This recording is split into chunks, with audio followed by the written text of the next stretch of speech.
Hi gang! In my Kelvin water dropper and how it works video, I demonstrated an earlier version of this one and explained how it works. In this video I'll show you how to make your own, mostly to give tips on the tricky parts. The first thing you should work on is the water source at the top. This will tell you how high the thing needs to be. You can either go with tubes coming directly from a water tap or with a reservoir. I'm using a reservoir. In fact, I have two of them because these parts down here need to be spaced apart. They have to be spaced apart because they're electrically charged with opposite voltages, and keeping them apart reduces losses. If you have a wide enough container, then you can use just the one container, putting two holes in it for the water streams. The first thing to do with the reservoirs is to make holes in them for the water to come out. Start with a small hole and test it.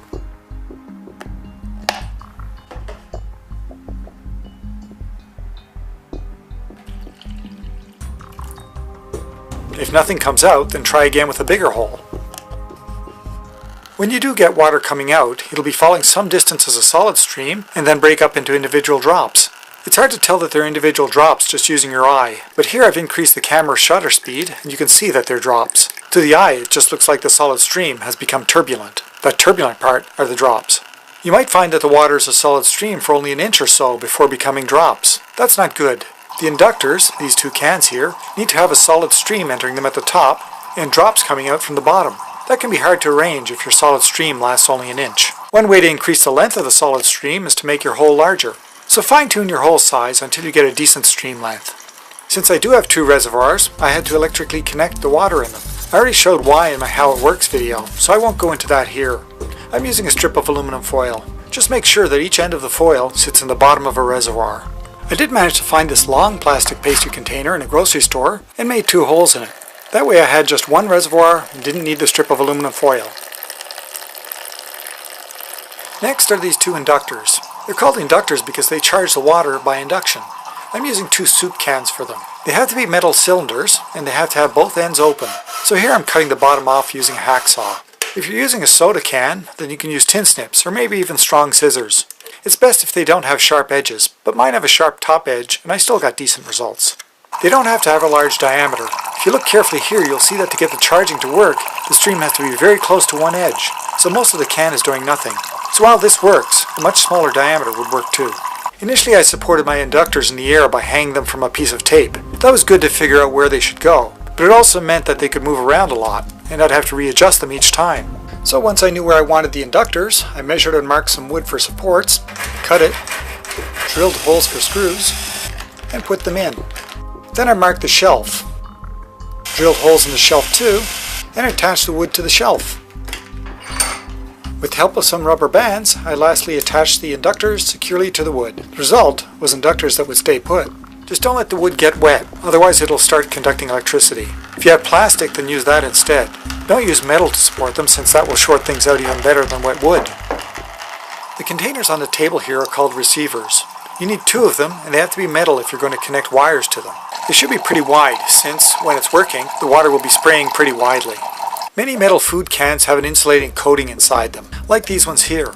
If that's the case, then scrape off some of that coating at the bottom so that the water can pass its charge to the outside of the can. Just be warned, one reason for the coating may be because the inside will rust in a few hours from contact with the water. If that happens, then you'll frequently have to scrape it again, since the rust will interfere with the movement of the charge. One thing that helps is if you make a rough spring out of bare wire. Stick the spring end down into the can and wedge the top end against the inside of the metal lip. That will electrically connect the water to the metal lip and the outside of the can. Of course, you can avoid all these problems by using a can that doesn't have an insulating coating, like some paint cans. But not this one, it has a coating inside. A can made of stainless steel would be best, since it doesn't rust. Now to connect it all together. The left inductor should be electrically connected to the right receiver, and the right inductor should be connected to the left receiver. Connect them with whatever types of wire and connection method you have. Here I'm using wires with alligator clips on the ends. Just keep in mind that you'll have to empty the receivers once they get full, so permanently attached wires could make this difficult. The important thing is to keep the two wires apart from each other. It's best if you keep them around as short as they need to be, so that they don't droop and touch things that will interfere with them electrically. And lastly, the spark gap. Connect wires to the receivers and extend the other ends so that they come close together, a millimeter or so to start with. That end is the spark gap, the gap in the air where the spark will happen. The rounder the parts of the spark gap are that face each other, the better it'll work. Here I'm using 2 alligator clips, which isn't that good since they have sharp teeth. Here I'm using 2 brass balls, which is as good as you can possibly do. You can get things like these at hardware stores like Home Depot. Look for roundish metal drawer handles. Any kind of metal will do, as long as there's no coating on it. But if you have thick bare wires, then you can put 2 rounded portions close together like this. Don't sit the wires going to the spark gap on the table. That'll decrease the performance by interacting with the table. Notice that I've got the wires in the air and the spark gap on a plastic jar.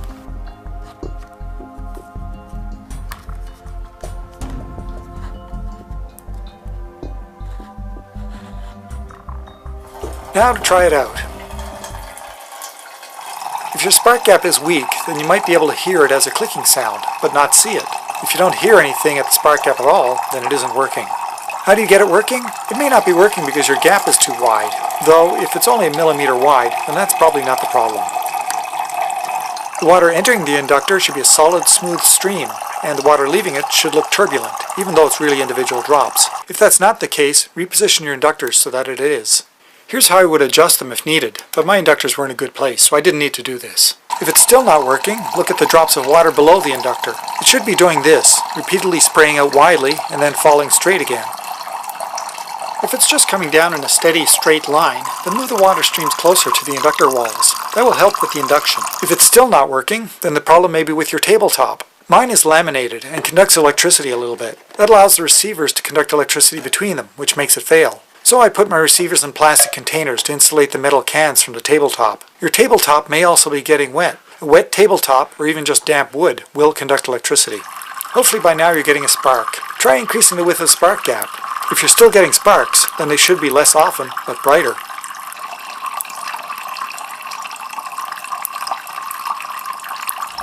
Well, thanks for watching. Check out my YouTube channel, Rimstar.org, for more videos like this. That includes the one I mentioned explaining how a Kelvin water dropper works, another on how to make a Franklin's bell, a simple little science project, and one on how to make a Joule thief that lights an LED from a dead battery.